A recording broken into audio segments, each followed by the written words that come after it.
सम्मानीय सभामुख महोदय, सभामुख महोदयको अनुमतिले सबैभन्दा पहिले हाम्रो दल नेकपा एमाले र स्वयं मेरो आफ्नो तर्फबाट प्रतिनिधि सभाका सबै मान्य सदस्यज्यूहरूलाई हार्दिक अभिवादन व्यक्त गर्न चाहन्छु र प्रस्तुत प्रस्तावमाथि आफ्ना केही भनाइहरू राख्ने अनुमति चाहन्छु। सभामुख महोदय, भनिन्छ इतिहास दुईचोटि दोहोरिन्छ, पहिले दुखान्तको रूपमा र दोस्रो चोटि विद्रूप भएर अर्थात् प्रहसनको रूपमा। आज कता कता मलाई त्यो इतिहासको एउटा स्मरण भइरहेको छ। आज प्रधानमन्त्रीको रूपमा भर्खर विश्वासको मत मागेर यहाँबाट आफ्नो सिटमा फर्किनुभएका सम्मानीय शेरबहादुर देउवा गृहमन्त्री हुनुहुन्थ्यो 2048 साल पछि बनेको नेपाली कांग्रेसको सरकारमा। 2051 सालमा प्रधानमन्त्री गिरिजाप्रसाद कोइरालाले सरकारको नीति र कार्यक्रममाथि मतदान हुने क्रममा, उहाँको पक्षमा मतदान हुने कार्यक्रममा नेपाली कांग्रेसकै 36 जना सांसदहरू अनुपस्थित रहनुभयो र त्यो सरकार ढल्यो।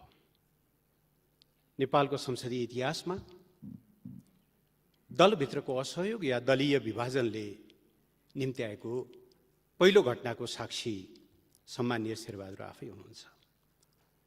दोस्रो सन्दर्भ आयो 2053 साल फागुनमा। उहाँ मनमोहन अधिकारीको लोकप्रिय सरकारलाई विस्थापन गरेर प्रधानमन्त्री बन्नुभएको थियो। उहाँले आज जस्तै गरिकन विश्वासको मत माग्नुभएको थियो, तर उहाँकै दलका दुईजना मान्यज्यूहरू माननीय चक्रबहादुर शाही र दीपकजङ शाह अनुपस्थित भएपछि त्यो सरकार ढल्यो। 2059 सालमा उहाँ फेरि प्रधानमन्त्री हुनुहुन्थ्यो। संसदमा सङ्कटकाललाई निरन्तरता दिने कि नदिने भन्ने बारेमा छलफल चल्दै थियो, मतलब त्यो एजेन्डा बन्नेवाला थियो। त्यति बेलाको पार्टीको तर्फबाट असहयोग हुन्छ भनेपछि उहाँले प्रतिनिधि सभा विघटन गर्नुभयो 59 जेठमा। चुनाव समयमा हुन सकेन र त्यही चुनाव हुन नसकेको आरोपमा अक्षमताको प्रमाण भिराएर तत्कालीन राजा ज्ञानेन्द्रले उहाँलाई प्रधानमन्त्रीबाट बर्खास्त गरे। मैले इतिहासको यो सन्दर्भ किन भनेको भने, सम्मानीय सभामुख महोदय, नेपालको प्रजातान्त्रिक आन्दोलनमा, प्रजातन्त्रको इतिहासमा, संसदीय इतिहासमा दलहरूको विभाजनले सरकारहरू गिराउने, लोकतन्त्र कमजोर गर्ने, दल संसदीय व्यवस्थाप्रति, प्रजातन्त्रप्रति वितृष्णा जगाउने एउटा इतिहास स्थापित भएको छ।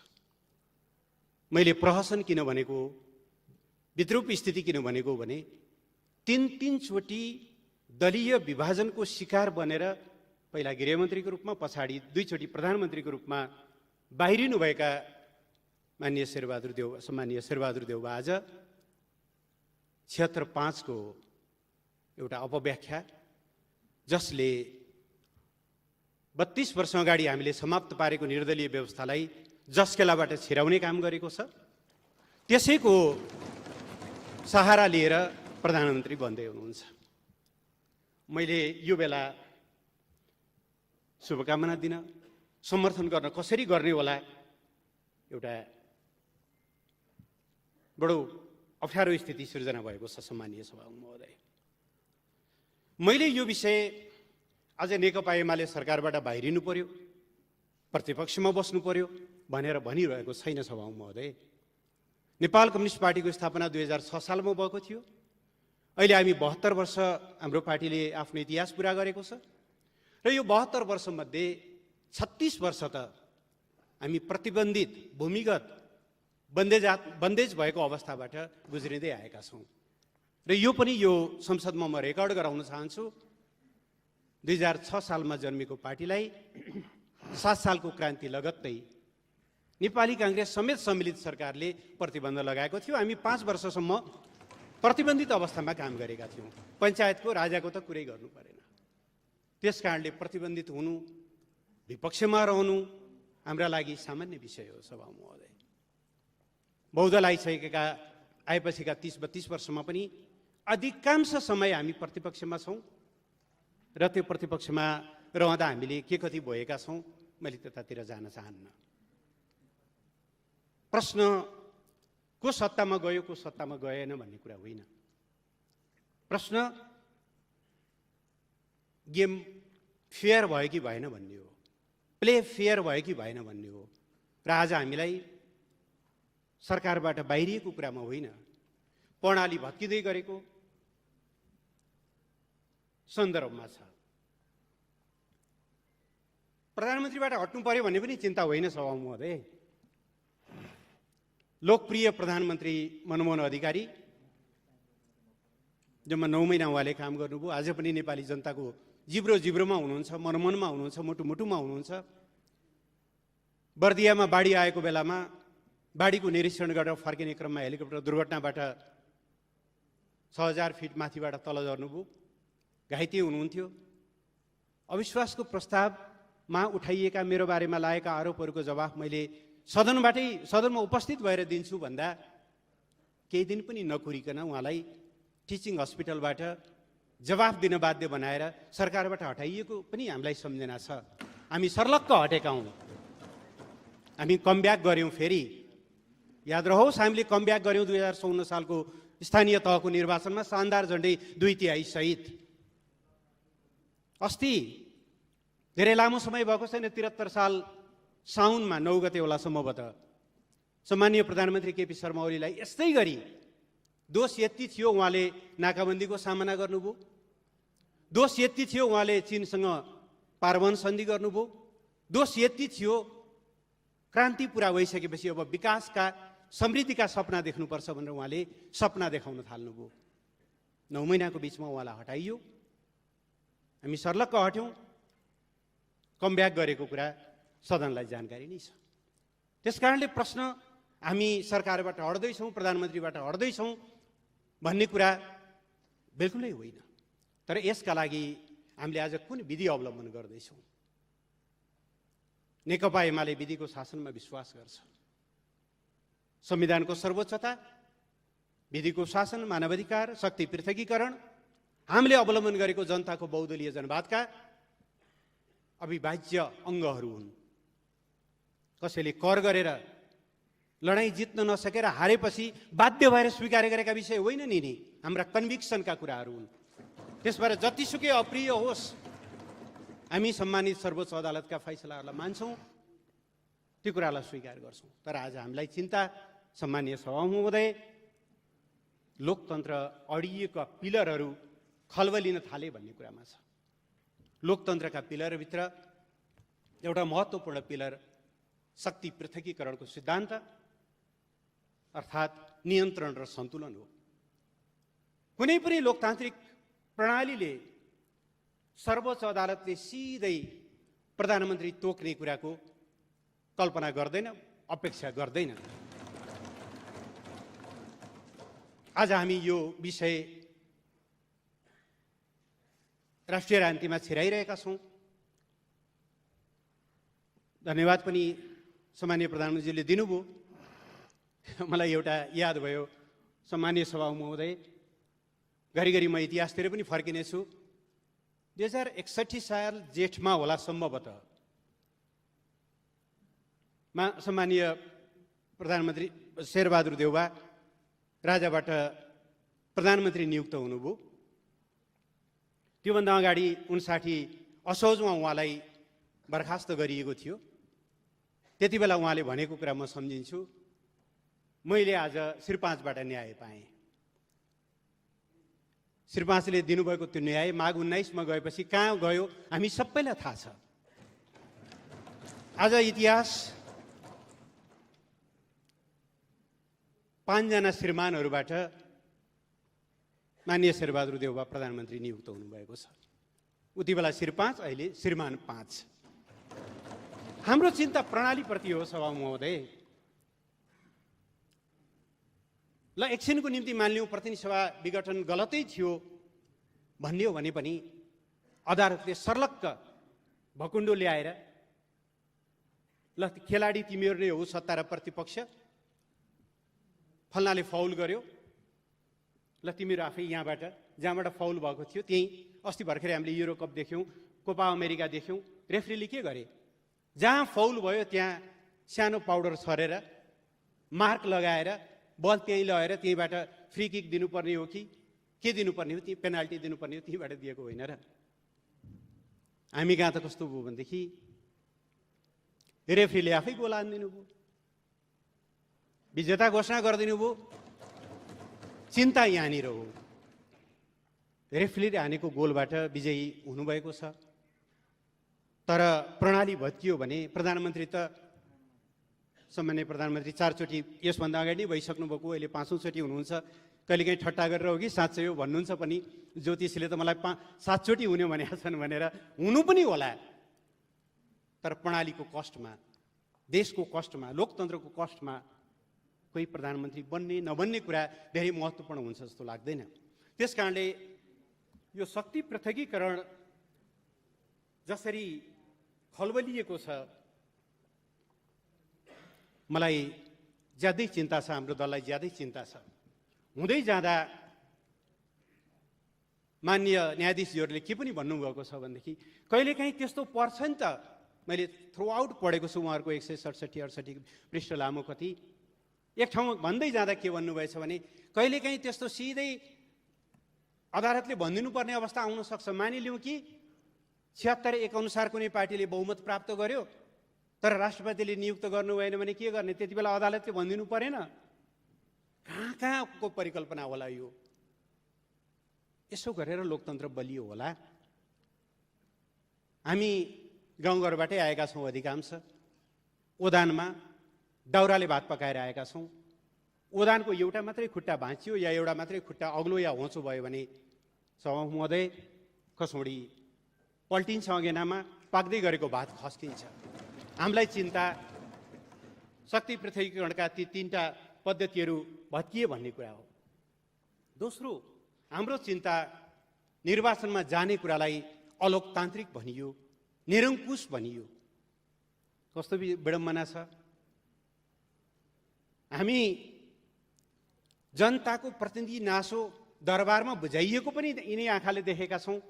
हामी त जनतामा जान्छौँ, काम गर्न अप्ठ्यारो पर्यो जनतामा जान्छौँ भन्दा हामीलाई लाञ्छित गरिएको छ निरङ्कुश भनेर। जनतामा जानु, ताजा जनादेश माग्नु, निरङ्कुश हुने, तर कुनै बेला भएको प्रजातन्त्र चाहिँ टपक्क टिपेर उता लैजाने कुरा चाहिँ लोकतान्त्रिक हुने। यस्तो परिभाषाहरूले हामीलाई कहाँ पुर्याउला? हाम्रो चिन्ता त्यहाँनिर हो। सभामुख महोदय, तेस्रो हामीलाई अति चिन्ताको विषय संविधानको धारा 76(5) को व्याख्यामै हो। संविधान अक्षरहरूको सँगालो मात्रै होइन सभामुख महोदय, संविधान एउटा यस्तो एडिफिस हो जसको शिरदेखि प्रस्तावनादेखि लिएर हाम्रो संविधानको भन्ने भने हामी सार्वभौम सत्ता सम्पन्न नेपाली जनता भन्नेदेखि लिएर तल अनुसूचीको पुच्छारमा रहेका प्रत्येकलाई समग्रतामा राखेर हेर्नुपर्छ।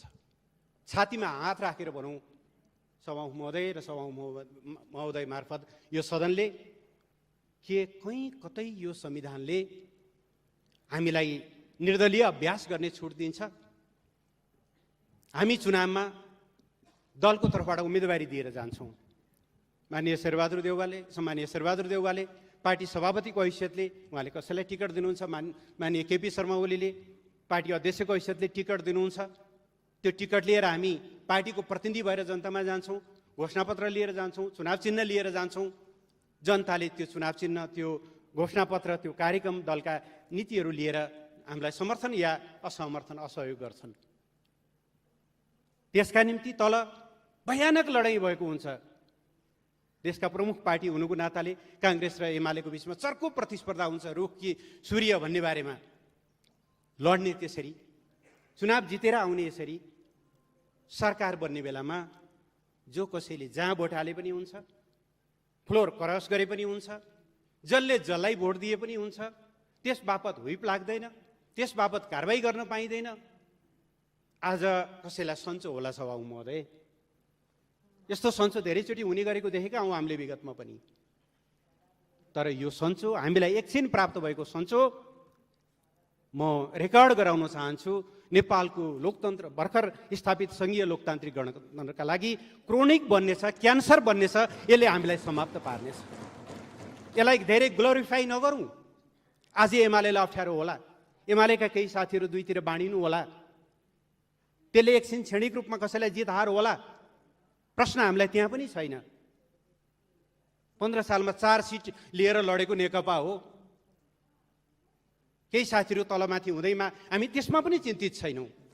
तर प्रणाली, बहुदलीय व्यवस्था, यो दलीय प्रणाली कमजोर भयो भने अब मान्छे 76-2 अनुसारको मिलिजुली सरकारमा किन बसिरहन्छ सभामुख महोदय? त्यहाँ त दलको व्हिप मान्नुपर्छ। त्यसलाई विश्वासको मत नदिकन स्किप गरेर 5 मा जान पाइयो भने मन लागेको ठाउँमा भोट हाल्न पाइयो, व्हिप लाग्ने भएन। हाम्रो संविधानले यस्तो परिकल्पना गर्छ र? तर अजीब व्याख्या भयो संविधानको। यसप्रति हामी एकदमै चिन्तित छौँ। महाभियोगमा पनि सांसदहरू स्वतन्त्र हुन पाउँछन्। सभामुख महोदय, संविधानले को मान्छे प्रधानमन्त्री बन्न पाउने, को प्रधानमन्त्री बन्न नपाउने भनेर प्रष्ट व्याख्या गरेको छ। तर सम्मानित सर्वोच्च अदालतले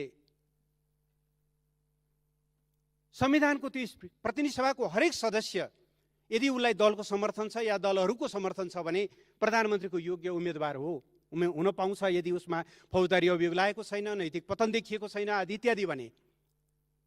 तर 76-3 अनुसार विश्वासको मत नलिएको प्रधानमन्त्रीले 5 मा गएर क्यान्डिडेटै हुन पाउँदैन। यो संविधान संशोधन होइन र सभामुख महोदय? अदालतलाई संविधान संशोधन गर्न हो र हामीले भनेको? संविधानको त व्याख्या गर्ने पो भनेको हो। धेरै गम्भीर प्रश्नहरू उत्पन्न भएका छन्। सभामुख महोदय, म फेरि दोहोऱ्याएर भन्छु, हामी यी प्रश्नहरू सरकारबाट बाहिरिनु परेका कारणले गर्दै छैनौँ। 36 वर्ष बाहिरिएका थियौँ, प्रतिबन्धित अवस्थामा थियौँ, 20औं वर्ष प्रतिपक्षमा थियौँ, अरू केही वर्ष प्रतिपक्षमा बस्नु पर्ला। किनभने हाम्रा निम्ति जनता सर्वोच्च अदालत हुन्, हाम्रा निम्ति जनता सर्वोच्च भगवान हुन्। जनताको विश्वास भएसम्म हामीलाई कसैले बहिर्गमित गर्न सक्दैन। हामीलाई आज पनि विश्वास छ, प्रत्येक चोटि जब जनताले कोरोनाको खोप लगाउनेछन् यो सरकारलाई सम्झिनेछन्। किनभने 1,61,00,000 मात्रा खोप हामीले सुनिश्चित गरेका छौँ। जब प्रत्येक नागरिकले 72 सालको भूकम्पमा भत्किएका घर महिनौँ वर्षौँसम्म बाहिर बस्नु पर्दा त्यो अवस्थाबाट अहिले सुरक्षित घरमा फर्केका छन् 8 लाख परिवार। उनीहरूले धन्यवाद केपी ओली भन्ने छन्।